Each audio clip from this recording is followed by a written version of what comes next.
upright receiver emblazed upon it. The phone rang once, and she answered. McGill and Son Detective Agency? I'd never asked her to answer the phone like that, but Marty had her own aesthetic, and she had become, in just a few years, an indispensable part of my office. Hey, Marty. Mr. McGill, how are you? Her voice was soft, like a satin finish on polished steel. Just fine. I get anything on my New York Literary Review ad? No, sir. I checked just this noon. I didn't expect an answer. William Williams was in the wind. It was no great loss. Like the dollar bet on $100 million lotto. You were bound to lose, but you had to play. A man named Hiram Stent called, asking for an appointment any time today, Marty murmured. What's his problem? He didn't say, but it sounded pretty, I don't know, urgent. I'm not coming in today, I said. I'm going straight to the sanitarium from the station. Give him a morning slot, first thing. Yes, sir. Are you finished with the Martinez case? Yeah. Did it turn out okay? He ran once, I said. Who's to say he won't do it again? Twill in? No, she said, but her tone said more. Where is he? He didn't call in today. I think he's probably at home studying the tapes you had me give him. There was something off in Marty's voice. Something that had to do with my favorite son. I would have asked about it, but just at that moment I felt a presence at my side. Looking up, I saw the brilliant vision of the beautiful woman who flitted around our car like a hesitant butterfly over a sticky flower.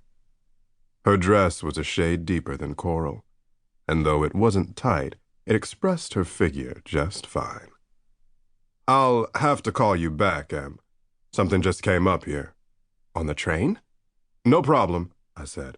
Just somebody wanting a section of my paper. See you tomorrow, she said, and I broke the connection. Hello, I greeted, while putting the phone in the breast pocket of my all-purpose blue suit. I didn't mean to interrupt you, she said. Her voice was somewhere in the lower register of gold. Her black satin purse was cinched at the top like a miniature burlap potato sack. No problem. I was just calling into the office. Oh. She glanced at the door behind her. Can I sit next to you? I was on the aisle, so she was asking for a window seat with a buffer. Is that what you asked Haystack Calhoun back there? She didn't get the cultural reference, but still understood the joke. Smiling and frowning at the same time, she said, I think he's afraid of girls. Good for him. Some men never learn that lesson. Have you? The nameless beauty asked. If I believed in angels, they wouldn't be the sweet, beneficent kind with fluffy wings and halos, but rather haughty, removed Valkyries that tore the soul from your dying breast. That kind of angel would have asked the question she put to me, and I knew I should have answered like the Colossus with the horseshoe necklace. My name's Leonid, I said. Leonid McGill. May I sit on the other side of you, Mr. McGill? She asked. If I wanted her name, I was going to have to work for it. I grabbed my brown rucksack from the empty seat next to me and then stood, making a gesture with my left hand, the same and yet the opposite of the behemoth. She smiled and brushed past me. At that proximity, I got a whiff of something both acrid and sweet, like some ancient forests I'd been in. It was a mild scent that caused a strong reaction in a section of my heart that had almost been forgotten.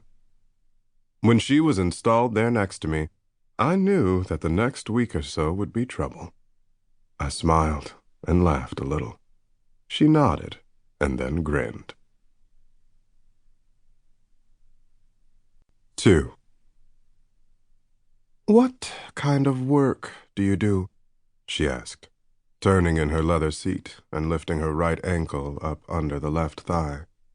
That way she could look at me while watching both ends of the nearly empty car.